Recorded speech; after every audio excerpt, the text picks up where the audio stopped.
Siap. Kawan pajak harusnya Mas. Oke.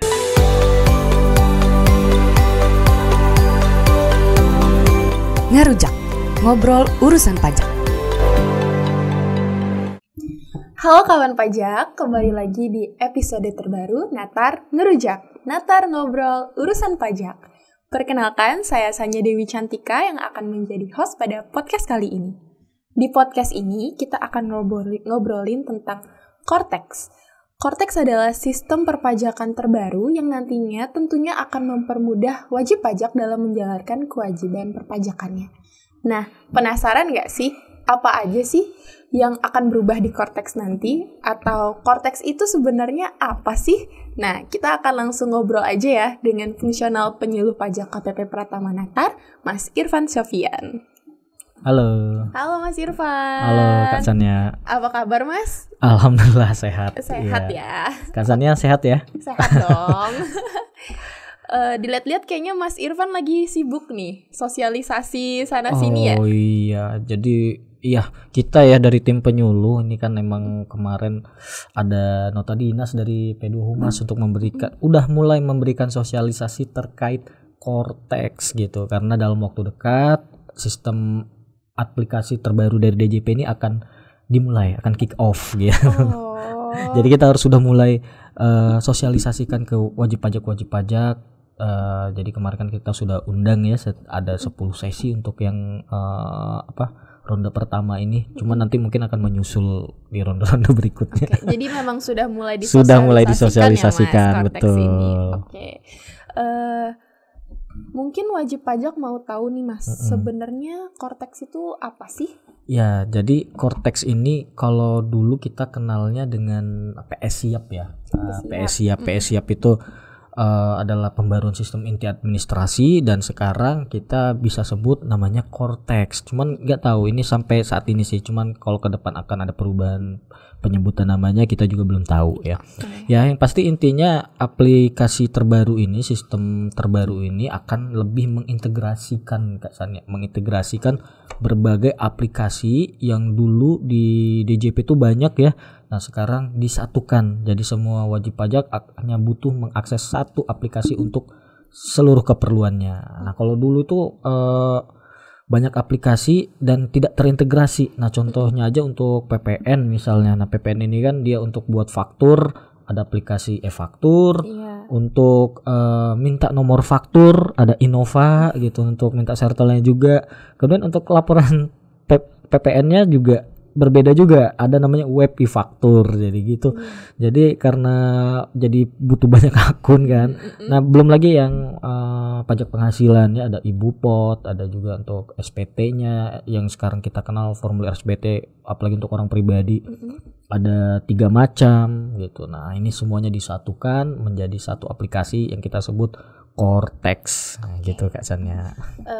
Tadi dari penjelasannya memang tujuannya ini untuk mempermudah wajib mempermudah, pajak. Betul. Ini sebenarnya salah satu bentuk layanan dan untuk salah satu sistem reformasi sistem administrasi gitu. Gitu Kak Sanya. Oke, kan tadi di Cortex tuh ada banyak ya Mas ya, yang aplikasi-aplikasi yang akan digabungkan. Nah, dan tadi Mas bilang juga sudah mulai disosialisasikan. Sudah mulai disosialisasikan, betul. Nah, yang sudah disosialisasikan itu ada apa aja Mas kemarin? Ya, jadi untuk sosialisasi itu sebenarnya untuk kita sebutnya TP Portal ya, atau Taxpayer Portal ya. Jadi portalnya wajib pajak kita melihat sisi sebagai seorang wajib pajak, apa aja yang bisa kita lakukan di situ. Atau dulu itu namanya Tax Account Management atau TAM ya. Dulu sebutannya Tax Account Management, sekarang Taxpayer Portal, akun wajib pajak. Nah, di sini kita memberikan sosialisasi menu per menu, apa saja di situ yang bisa dipakai oleh wajib pajak. Tapi belum semua menu itu terbuka Kak Sanya. Jadi baru ada beberapa saja karena emang masih dalam tahap pengembangan ya, dan mungkin kedepannya akan ada perubahan lagi. Nah, dari pengenalan menu-menunya kita juga akan kemarin itu praktik. Ini belum selesai ya, jadi nanti juga akan ada praktik juga ya. Akan ada praktik-praktik beberapa proses bisnis yang yang mendasar. Nah, jadi seperti misalnya pembuatan nomor faktur pajak. Pembuatan nomor faktur pajak sudah kita sosialisasikan. Kemudian tata cara pemberian kuasa. Jadi nanti sistem di pelaksanaan hak dan kewajiban di Cortex itu cukup agak berbeda dibanding dengan DJP online yang sekarang. Jadi nanti ada yang namanya impersonate ya. Impersonate itu bertindak sebagai kuasa atau perwakilan dari wajib pajak tertentu. Nah, itu juga kita praktikkan bagaimana cara memberikan kuasa atau perwakilan kepada seseorang untuk melaksanakan hak dan kewajiban gitu. Hak kewajiban kita. Misalnya nih Kak Sania memberikan kuasa ke saya. Nah, Kak Sania harus mendaftarkan saya dulu ke dalam akunnya Kak Sania supaya saya bisa melaksanakan hak dan kewajiban Kak Sania gitu. Berarti nggak bisa login aja. Iya, jadi nggak bisa sembarangan, harus didaftarkan dulu dan nanti prosesnya akan ada penelitian di kantor ya, di kantor pajak. Nah, kemudian juga kita praktek juga bagaimana cara melaporkan SPT masa PPN-nya. Jadi setelah kita buat faktur, PPN-nya bagaimana, yaitu kita praktekkan juga. Dan ada juga tentang pembuatan bukti potong pajak penghasilan. Nah, tapi kemarin kita emang belum semua bukti potong kita praktikkan karena masih ada beberapa bug ya. Jadi itu belum bisa kita kita tunjukkan ke undangan gitu karena masih ada beberapa error gitu. Tapi ada yang sudah mulus seperti bukti potong self payment ya, yang dibuat sendiri seperti PPh final sewa tanah dan bangunan itu sudah bisa kita praktikkan. Nah, itu bagaimana cara mereka nanti membuat bukti potongnya dan membuat laporan SPT masa unifikasinya itu sekaligus kita buatkan, kita praktekkan gitu. Berarti sudah banyak juga ya Mas yang disosialisasikan? Iya, sudah banyak dan belum selesai ya. dan itu terus masih banyak lagi. Jadi ada juga cara pembuatan yang namanya deposit pajak. Nah, ini nih hal yang baru untuk para wajib pajak ya. Jadi dulu itu belum kita kenal tuh yang namanya deposit pajak. Nah, sekarang sudah ada namanya deposit pajak. Jadi ini semacam akun pajak yang gunanya menampung ketersediaan pembayaran pajak wajib pajak gitu. Jadi kita masukkan sejumlah nilai rupiah di sana, nanti dari nilai itu bisa dipakai untuk pembayaran SPT masa yang terutang, SPT tahunan yang terutang, ataupun tunggakan pajak yang lain Kak Sania. Berarti kita kayak udah nyimpan dulu. Sudah nyimpan gitu ya, dulu. Kalau sekarang e-wallet ya, kayak e-wallet ya. Oke, benar-benar. Kak Sania pasti familiar yang namanya GoPay, OVO ya. Nah, seperti itulah nanti kira-kira ya untuk saat ini ya gambarannya gitu. Jadi nanti ada deposit pajak. Kita praktekkan kemarin bagaimana cara ngisi deposit pajak itu gitu. Keren ini Mas. Keren. Dan nanti juga selain itu ada pembuatan billing ya, billing. Jadi nanti ini buat kawan pajak agak berbeda juga pada saat pembuatan billing. Jadi kalau sekarang kita tuh bisa membuat billing tanpa didahului oleh SPT ya Kak Sania. Jadi kita bisa langsung masuk ke akun DJP online kita, pilih menu bayar, kemudian kita buat SPT. Belum buat SPT kita udah tahu duluan nih berapa yang mau kita bayar, langsung kita buatkan billingnya. Nah, ini biasanya terjadi pada ya instansi pemerintah nih. Kadang instansi pemerintah ini emang masih rendah kepatuhan pelaporan SPT masanya. Nah, karena mereka terbiasa untuk membuat billing terlebih dahulu tanpa menyelesaikannya di pelaporan gitu. Jadi pada saat billing sudah dibuat, mereka membayar dan itu dianggap sudah selesai. Padahal itu belum selesai. Itu harus didahului dengan pembuatan bukti potong, pelaporan SPT masa, baru pembuatan billing. Nah, di Cortex itu semua sudah diakomodasi Kak Sania. Jadi wajib pajak nggak bisa lagi bikin billing atas SPT masa atau SPT tahunan yang terutang. Jadi dia harus dimulai dulu dari awal proses bisnisnya. Jadi seperti pelaporan SPT masa, dia harus buat dulu bukti potong, dia buat dulu SPT-nya, baru nanti dari SPT itu ketahuan berapa pajak yang terutang, baru dia bisa buat billing. Berarti gitu. Terintegrasi. Ya? Jadi kalau nggak dimulai dibuat billing dulu, tapi harus dibuat bukti potong dulu. Gitu juga dengan SPT tahunan atau SPT tahunan OP atau orang badan ya. Jadi dia harus tahu dulu berapa yang harus dia setor, baru nanti dia bisa buat billing.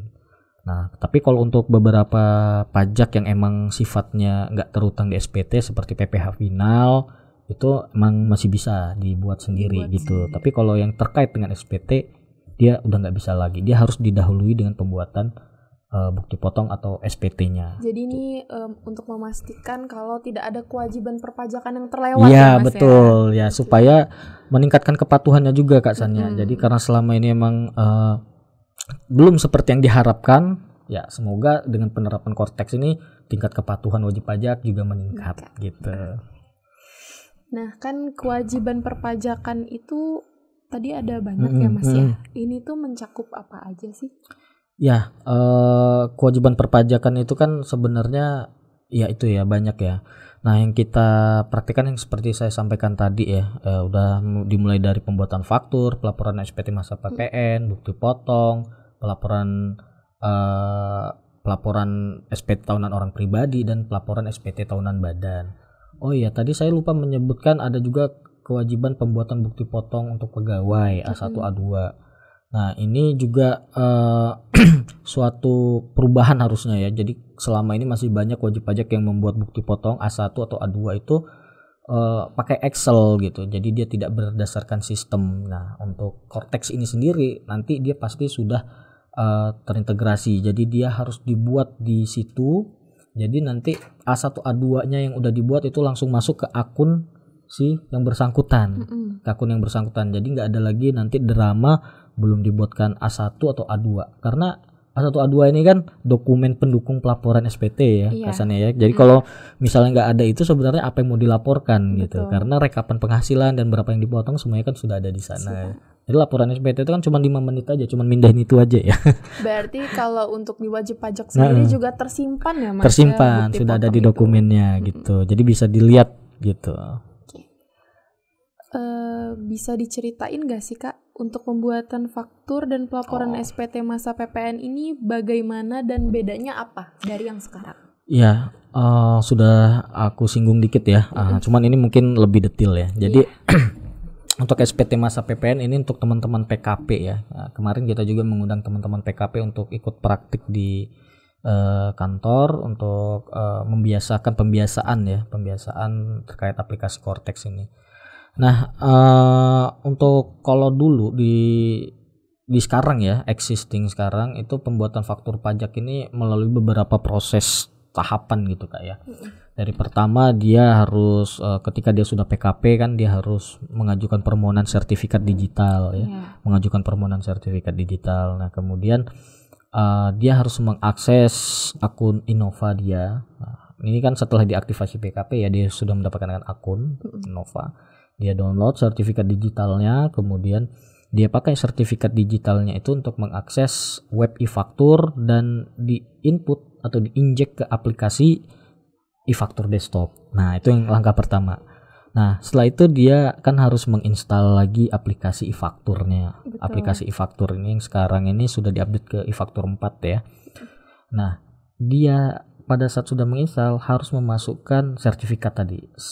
Dimasukkan. Nah, kemudian nanti semua informasi terkait transaksi dia ke depan itu nama rekanan dia, kemudian supplier dan barang-barang jasa yang akan dijual itu kan harus diinput terlebih dahulu ke dalam aplikasi e-faktur itu. Termasuk kode-kode barangnya kalaupun ada itu harus diinput dulu.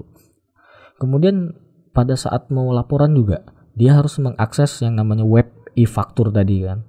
Dan browsernya itu harus diinput juga, diinjek sertifikat digital tadi. Wah, ini udah berapa kali masukin sertifikat digitalnya? Udah ngedownload, dimasukkan ke e-faktur dan dimasukkan lagi ke web e-faktur di browsernya. Berkali-kali. Dan sertifikat digital ini juga ada masa berlaku 2 tahun. Jadi kalau misalnya udah lewat 2 tahun dia juga harus meminta ulang PKP ini gitu. Jadi udah 3 kali nih dia buat download sertifikat. Nah, sebelum dia bisa memakai aplikasi faktur pun dia kan harus minta nomor faktur juga. Minta nomor faktur juga di situ. Ketika dia udah minta nomor fakturnya keluar dalam bentuk range, dia input lagi dalam referensi di e-faktur. Panjang lagi. Banyak banget langkahnya. Jadi udah dia input baru dia bisa buat faktur. Nah, ketika dia buat faktur, dia nggak laporan di aplikasi faktur kan. Dia baru akses lagi web e-faktur untuk laporan. Nah, walaupun sebenarnya sekarang data sudah pre-populated ya. Jadi data-data yang dibuat di aplikasi e-faktur sudah masuk semua tuh ke web e-faktur. Jadi dia tinggal cross check aja, tinggal lihat, tinggal cek. Kalaupun ada pembayaran yang harus dilakukan silakan dibayar dan NTP-nya nanti dimasukkan di sana. Nah baru dia laporan gitu. Nah di Cortex ini kita memangkas banyak hal dari itu ya. Jadi yang tadi sudah ribet ya, sudah berbagai macam sertifikat digital. Nah sekarang sertifikat digital itu tidak ada lagi untuk badan. Jadi itu untuk orang pribadi yang diberikan kuasa. Nah itu dia namanya digital sertifikat. Nah itu emang cuma satu langkah, tapi dia bisa melakukan segalanya, nggak cuma PKP doang. Nah, untuk badannya sendiri sekarang kita tidak mengenal lagi nama sertifikat digital badan gitu. Nah itu udah satu langkah yang cukup revolusioner ya, udah bisa dipangkas gitu. Kemudian nanti wajib pajak hanya butuh mengklik satu dari banyak menu di Cortex, ya ada namanya e-tax invoice ya. Ya dia tinggal pilih menu itu, dia nggak perlu lagi minta nomor faktur pajak, dia langsung ada create faktur pajak atau output tax ya. Berarti nanti nomornya langsung. Jadi nggak perlu lagi. Nah itu juga memangkas, juga udah memangkas digital sertifikat, memangkas permintaan nomor faktur. Dia bisa langsung input pilih. Jadi dalam Cortex sudah ada pilihan barangnya apa. Nah itu juga kalau dulu harus dimasukkan dulu, kalau sekarang nggak ada. Jadi langsung tinggal pilih aja barangnya apa, tinggal deskripsi barangnya tinggal dia ketik sendiri gitu.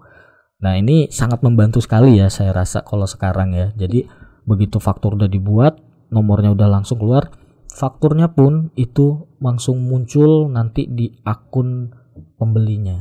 Nah jadi dia nggak perlu nunggu-nunggu lagi si penjual ini ngirimin faktur. Jadi begitu faktur udah dibuat, dia bisa cek di dokumennya.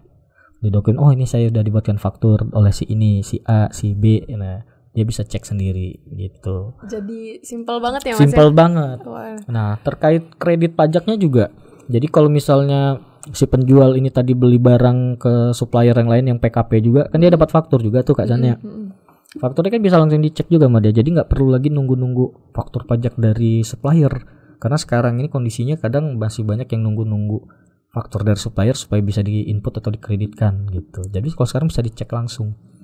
Nah pada saat pelaporan itu langsung kelihatan tuh faktur keluarannya berapa, faktur masukannya berapa. Tinggal dicek berapa kekurangan yang harus dibayar, baru dia bisa buat billing.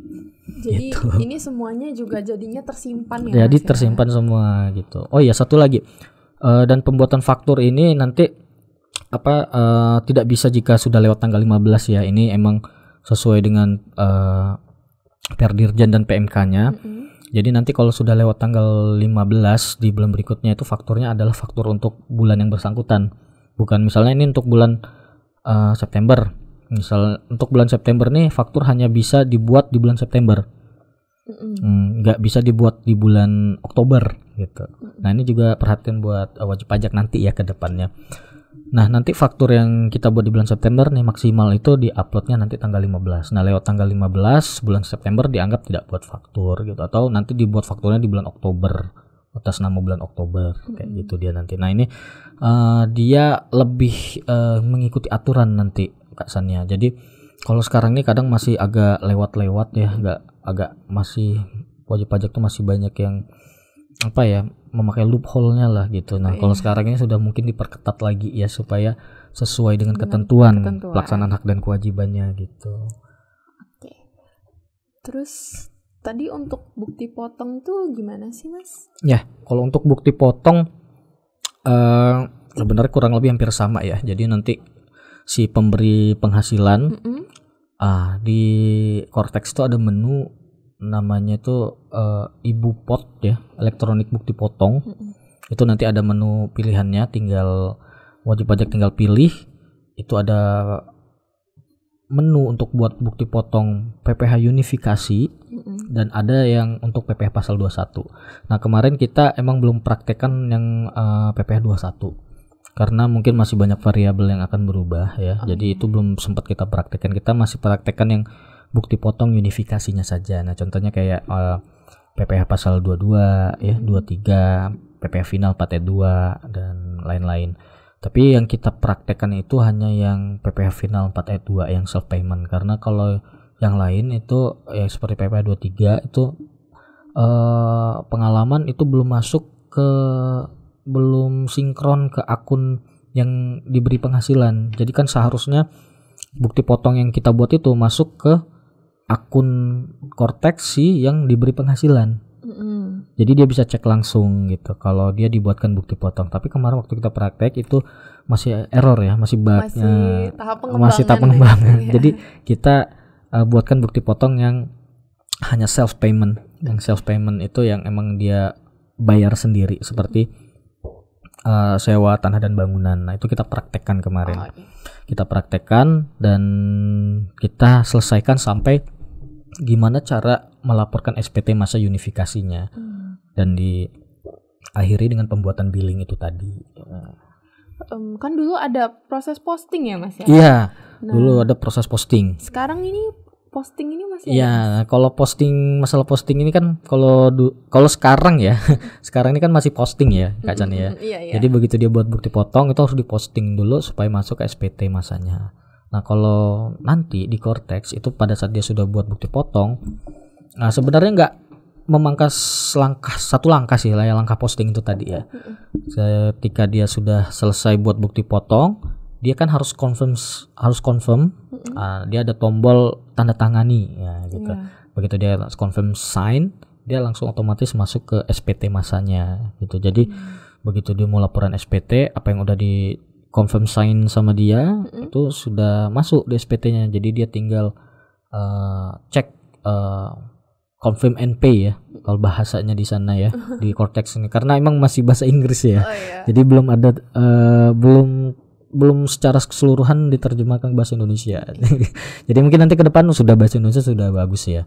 Jadi kalau untuk yang praktek-praktek kemarin emang kawan pajak itu masih pakai bahasa Inggris semua. Begitu dia confirm sign ya dia udah selesai langsung pelaporan. Berarti nggak ada ya Mas? Nggak ada lagi dia proses postingnya. Lagi-lagi dipermudah nih. Dipermudah lagi. Oke, untuk SPT tahunan badan harusnya kan juga terintegrasi ya Mas? Iya betul. Perubahannya ada apa aja sih? Ya, jadi yang pasti kalau sekarang untuk SPT badan itu kan pakai e-form ya Kak Sanya ya. Oh iya. E-form ya, formulir elektronik.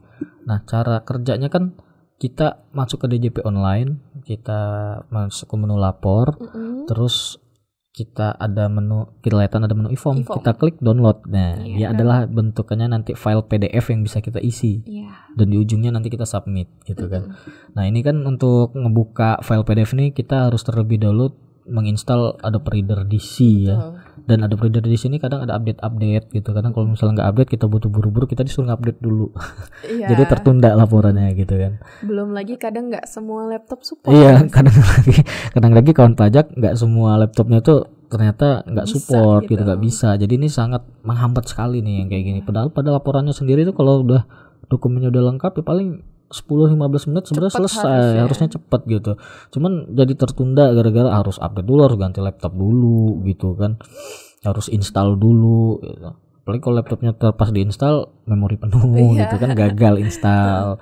Ya itu salah satu kekurangan lah dari tipikal pelaporan SPT e-form yang sekarang. Nah di Cortex nanti ya kita kan sifatnya web based, langsung isi di sana gitu. Jadi untuk pelaporannya sendiri lebih kayak e-filing ya. Kalau sekarang misalnya kita yang OP itu kan ngisi e-filing langsung di web. Ya itu nanti e-form pelaporan badan juga sifatnya e-filing juga sebenarnya gitu. Nah, tapi sebenarnya prinsipnya sih sama ya. Apa bagian-bagian dari SPT yang kita kenal sekarang ya dimasukkan di situ.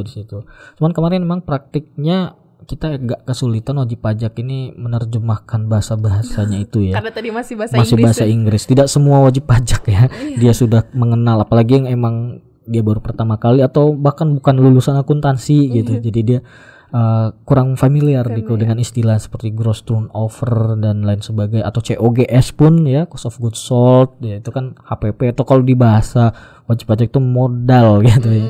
Padahal kan kalau di akuntansi modal itu adanya bukan di laba rugi ya, tapi di neraca gitu kan. Jadinya ini kadang dia masih ini apa sih, jadi itu kesulitan kita kemarin. Tapi secara keseluruhan ya lancar ya. Jadi kita bantulah, ini maksudnya apa.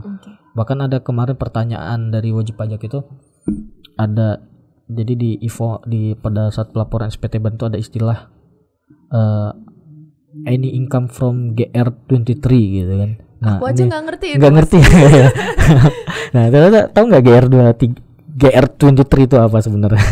Apa ya? Oh, ternyata itu PP23 maksudnya, PPh final untuk UMKM gitu kan.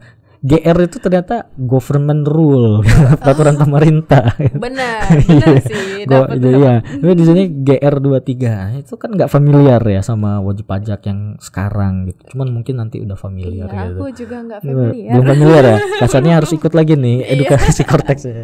Nah, jadi itu harus ya hal-hal semacam itu. Jadi itu nanti kita jelaskan satu persatu. Itu kan hanya salah satu ya. Soalnya yang lain banyak istilah-istilah yang lain tuh. Nah, itu harus kita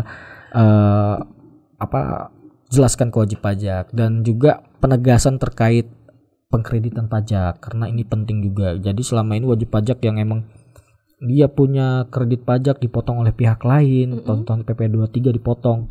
Itu kalau dia nggak dapat bukti potong itu tidak dikreditkan. Padahal pengkreditan pajak ini adalah hak mereka. Seharusnya bisa mengurangi pajak yang akan dibayar. Jadi udah dipotong kok nggak kita klaim gitu. Nah, ini nanti wajib pajak dipaksa untuk mengkreditkan kalaupun ada gitu. Jadi nanti kalau misalnya wajib pajak nggak ngeh, dia jawab no aja.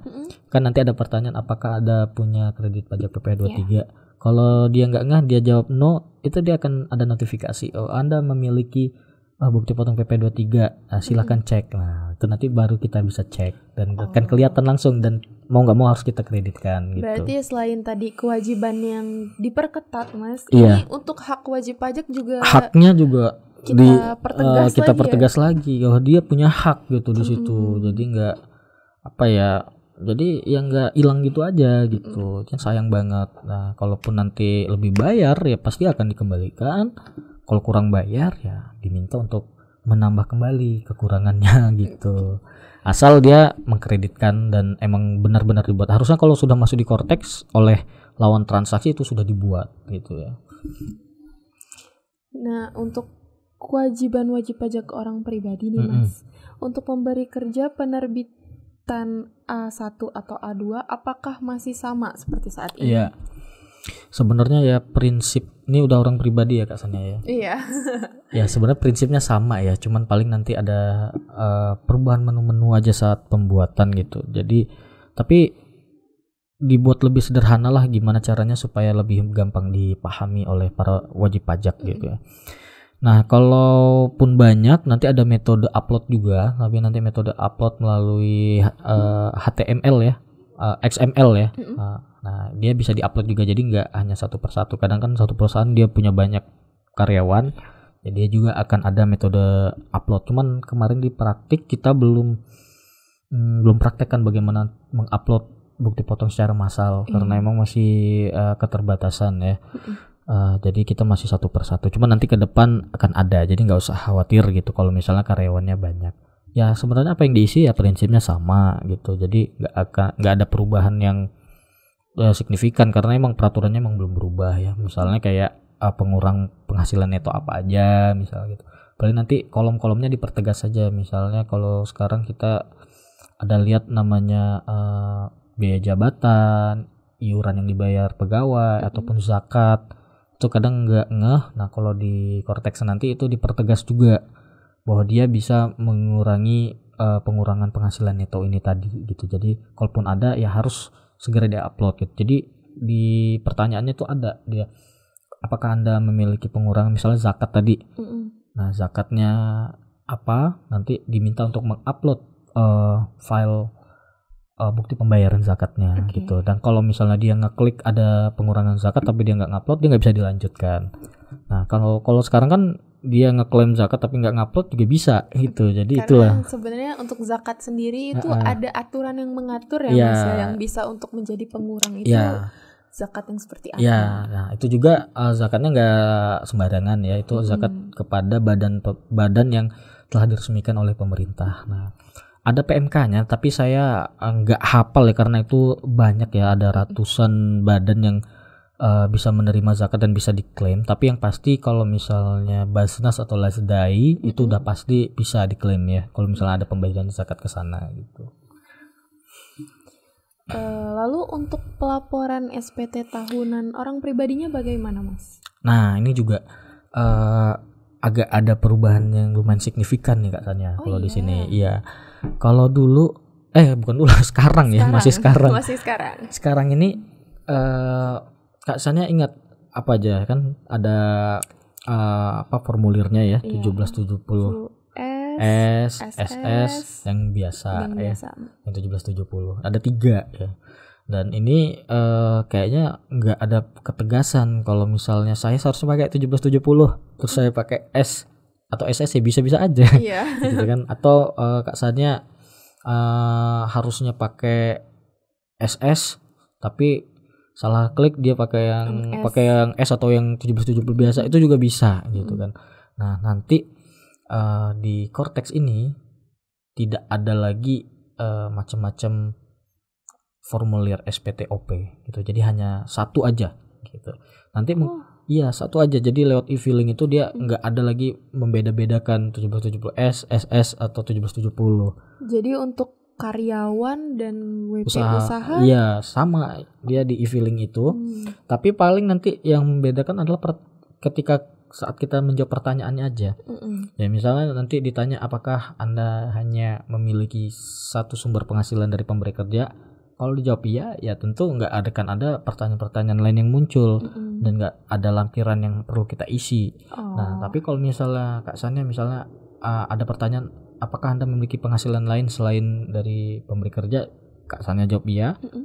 Nah, penghasilannya apa? Nanti jawab juga apakah itu PPh final UMKM atau sebagai profesi atau tenaga ahli atau sebagai bukan pegawai. Nah, nanti lampirannya muncul tuh kalau jawab yes. Jadi kalau misalnya kayak usahawan ya kita harus mengisi rekapan penghasilan gitu.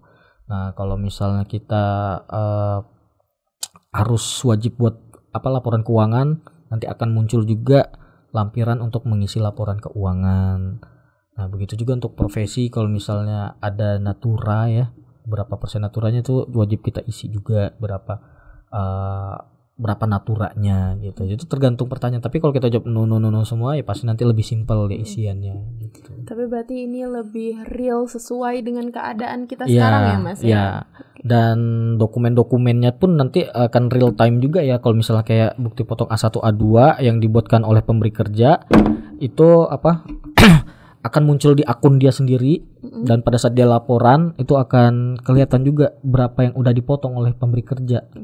Ya, jadi dia tidak perlu nginput lagi. Jadi dia ya itu tadi sifatnya prepopulated ya, prepopulated. Jadi begitu dia laporan, kalaupun ada yang sudah dipotong, dia bisa cek langsung gitu. Dan dokumen bukti potongnya juga akan ada di akun dia. Jadi sebenarnya kalau tadinya laporan itu 5 menit, kalau sekarang mungkin 1 menit. Jadi lebih mudah dan terintegrasi lah ya, Mas. Kalau kayak saya ya cuman sumber penghasilan dari di sini ya sebagai PNS ya. Kita kan cuma dapat bukti potong A2 dari pemberi kerja kita kan. Jadi pada saat kita nanti buka laporan di Cortex itu ya kan nggak ada penghasilan lain ya, saya jawab no aja. Nah, pada saat melaporan kita ada pemotongan dari kantor kita, ya sudah, kita nggak klik aja gitu, langsung muncul, tinggal klik udah selesai gitu. Jadi tadi 5 menit mungkin ini 1 menit nih gitu. Paling ngisi harta ya, Mas ya? Iya, mungkin ngisi harta. Iya, perubahan harta itu yang paling diisi. Perubahannya kan wajib juga ya, terus kita isi itu kesannya. Oke, ini situasinya sekarang gimana nih, Kak? Kita sudah mengarah ke sana untuk implementasinya atau masih berjalan di tempat? Iya, ini tentunya kita sudah mudah-mudahan dalam waktu dekat ya Kak Sanya ya, kita sudah mengarah ke sana karena kita sudah dapat nota dinas dan dapat perintah juga dari kantor pusat untuk segera mensosialisasikan ini, dan sekarang kan sudah emang berjalan untuk tahap pertama, dan tahap kedua nanti mungkin akan menyesuaikan dengan kebutuhan gitu ya. Jadi kalau yang berlaku sekarang emang masih seperti dulu ya, masih existing seperti DJP online tuh masih tetap kita pakai. Belum ada yang berubah. Jadi wajib pajak nggak perlu khawatir, kita masih tetap pakai DJP online gitu. Nah, tapi mungkin nanti sudah ada sedikit ya perubahan, kayak kewajiban pemakaian NIK ataupun NPWP badan yang 16 digit itu sudah wajib, itu sudah bisa kita pakai untuk login di DJP online. Dan pastikan nanti di DJP online itu nama-nama penanggung jawabnya sudah sesuai dengan akta atau ketentuan ya. Kalau orang yang emang berhak jangan dimasukkan namanya sebagai penanggung jawab di DJP online. Nah, dia harus sesuai akta sebagai pengurusnya atau penanggung jawabnya. Karena nanti kan ini sudah akan diimplementasikan dalam waktu dekat. Nama penanggung jawab yang ada di DJP online itu adalah orang yang berhak mengakses akun Cortex-nya.